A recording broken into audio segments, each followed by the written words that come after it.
School শিক্ষার্থী অন্তঃসত্ত্বা BNP নেতাসহ ৫ জনের বিরুদ্ধে সংঘবদ্ধ ধর্ষণ মামলা। স্বরাষ্ট্রমন্ত্রী সংসদে তুচ্ছ তাচ্ছিল্য করেন, আমরা তার ছাত্র হওয়ার জন্য আসিনি, বলছেন ডক্টর শফিকুর রহমান। এভাবে নিয়ম ভঙ্গ করা হলে সংসদ বেশি দিন চলবে না, বলছেন স্পিকার।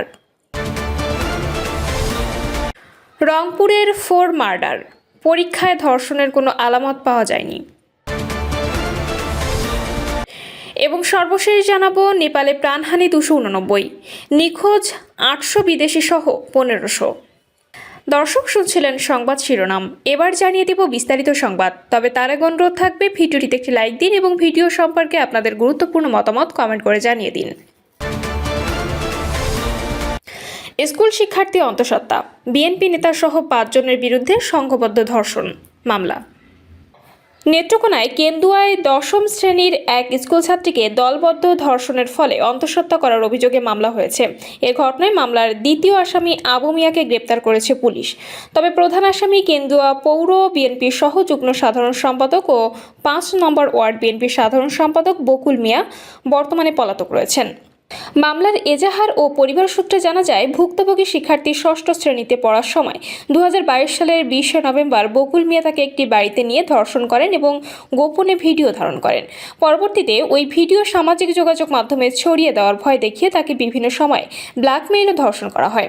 এছাড়া 2025 সালের মার্চ এপ্রিলের দিকে বকুলের এক সহযোগীর মাধ্যমে একটি ভাড়া বাসায় নিয়ে বকুলের নেতৃত্বে একাধিক ব্যক্তি তাকে দলবদ্ধভাবে ধর্ষণ করেন।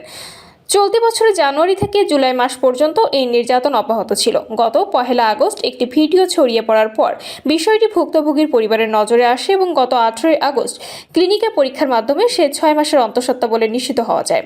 মঙ্গলবার রাতে ভুক্তভোগীর বাবা বাদী হয়ে বকুল মিয়া সহ 5 জনের নাম উল্লেখ এবং অজ্ঞাত আরও কয়েকজনকে আসামি করে কেন্দুয়া থানায় মামলা দায়ের করেন।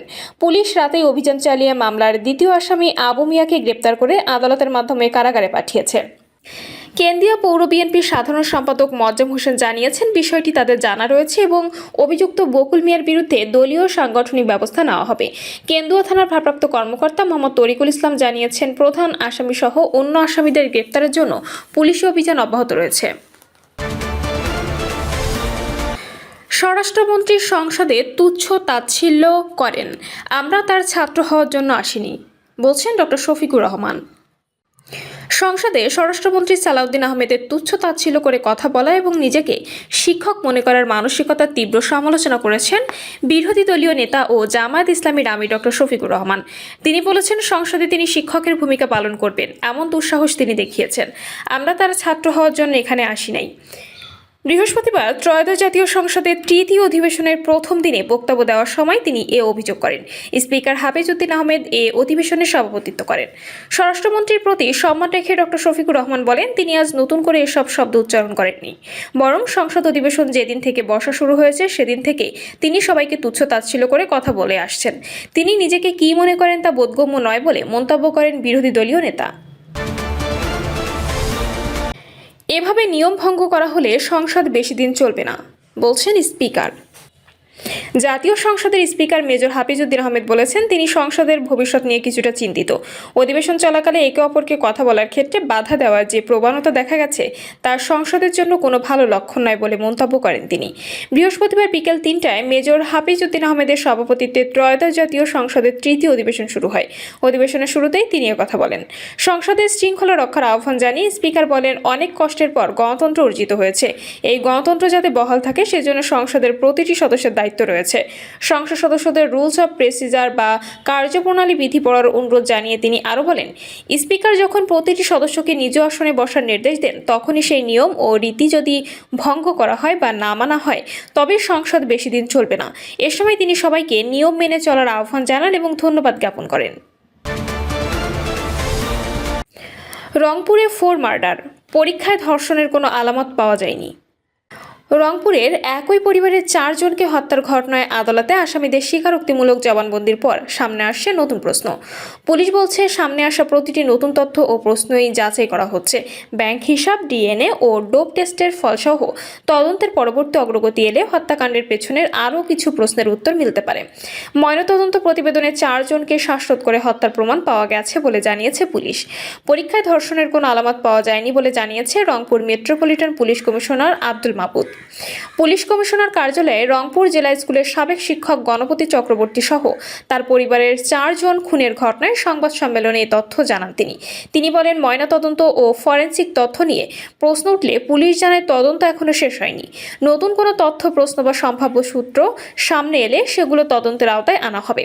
পুলিশ কমিশনার বলেন, আসামি সিদ্ধার্থ দাস আদালতের জবানবন্দিতে একটা কথা উঠে এসেছে, তার পূর্বপুরুষদের জমি গণপতি চক্রবর্তী কিনেছিল। তাদের এটা নিয়ে একটা মনের মধ্যে একটা ক্ষোভ থাকতে পারে। কমিশনার বলেন, ময়নাতদন্ত, ফরেনসিক পরীক্ষা, ডিএনএ, ডোপ টেস্ট, ব্যাংক হিসাব এবং নতুন সাক্ষ্য সবকিছু মিলিয়েই তারা হত্যাকাণ্ডের পূর্ণ চিত্র বের করার চেষ্টা করছেন।